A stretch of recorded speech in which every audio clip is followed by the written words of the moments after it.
For thousands of years, the peoples of the Americas watched the night sky.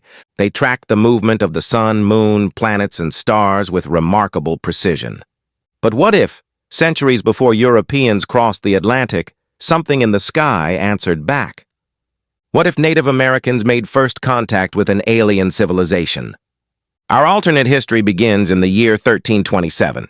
High above the desert of the American Southwest, a strange object tears across the night sky. It glows brighter than the moon before crashing beyond the mesas in a massive explosion.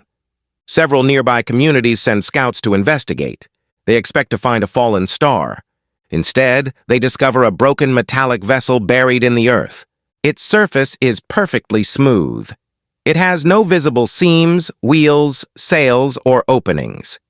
Then, part of the vessel moves. Inside are 3 living beings. They are smaller than humans, with pale skin, large dark eyes, and thin limbs. 2 are badly injured. The third raises an empty hand, showing that it carries no weapon. The first encounter is tense. Some warriors believe the beings are dangerous spirits. Others argue that anything capable of bleeding and suffering must be alive, not supernatural. The survivors are taken to a nearby settlement and treated with medicinal plants, water, and food. Communication begins through pictures. The visitors draw stars, planets, and a long journey across the sky. They reveal that their ship was damaged while observing Earth and that they cannot leave. The aliens possess advanced knowledge, but little usable equipment. Most of their technology was destroyed in the crash. They cannot build a spacecraft from stone, wood, and copper, but they can teach. They show local craftspeople how to create stronger alloys, improve irrigation, calculate distances, and preserve information through precise symbols. The knowledge spread slowly through existing trade networks. The aliens do not hand humanity futuristic weapons. Instead, they accelerate ideas that people can actually reproduce. Copper tools become more durable. Water systems expand. Agricultural yields increase. New methods of sanitation reduce disease in growing towns.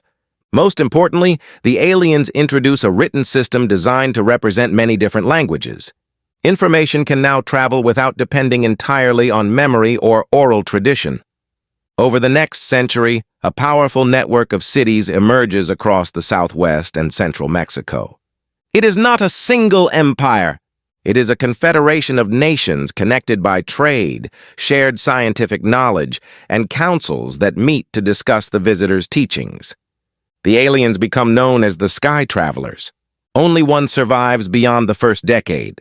Before dying, the last visitor gives the Confederation a warning.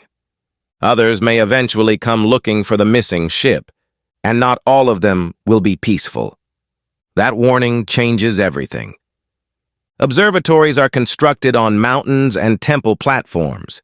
Generations of astronomers scan the sky for unusual movement. Engineers experiment with rockets using gunpowder-like mixtures developed from local minerals. Messages are carved into stone and placed around the original crash site.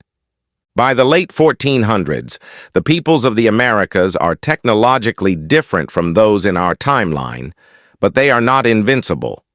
Their cities possess advanced mathematics, improved steelworking, printing systems, and stronger public health.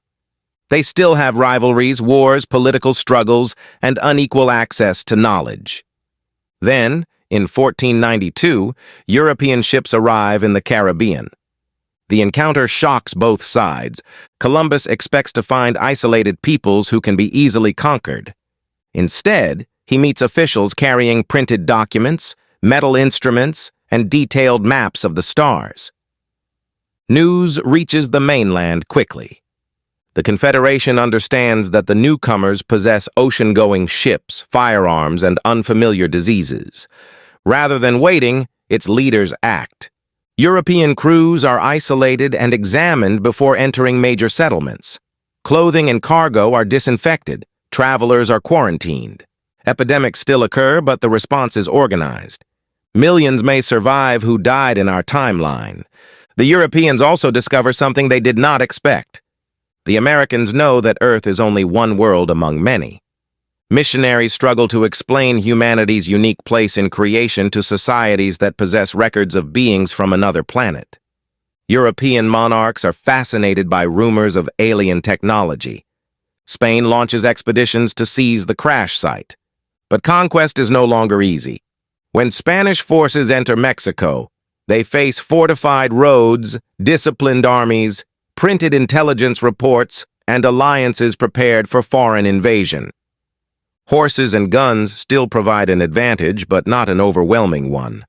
The war becomes a prolonged struggle rather than a rapid collapse. Other European powers choose trade instead. England exchanges shipbuilding knowledge for American metallurgy. Portuguese navigators gain access to detailed astronomical charts.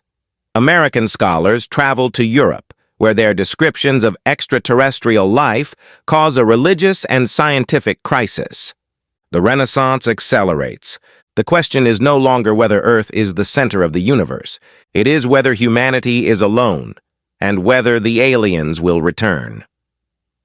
Then, in 1610, observatories across the Americas detect a light moving against the stars. It slows as it approaches Earth. A second vessel appears over the Pacific. This time, the world is watching. European kingdoms prepare cannons. American cities activate warning networks. Messages are sent across oceans. But the new ship does not attack. It broadcasts a signal toward the old crash site. The visitors have come searching for their lost expedition. They find a planet transformed by three-stranded travelers.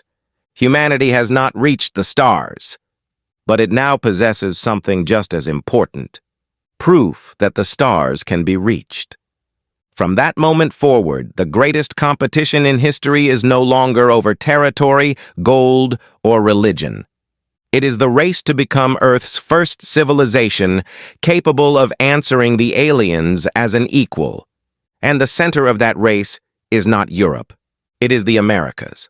So, would alien contact have protected Native American civilizations or created an even greater struggle for power? Let me know in the comments.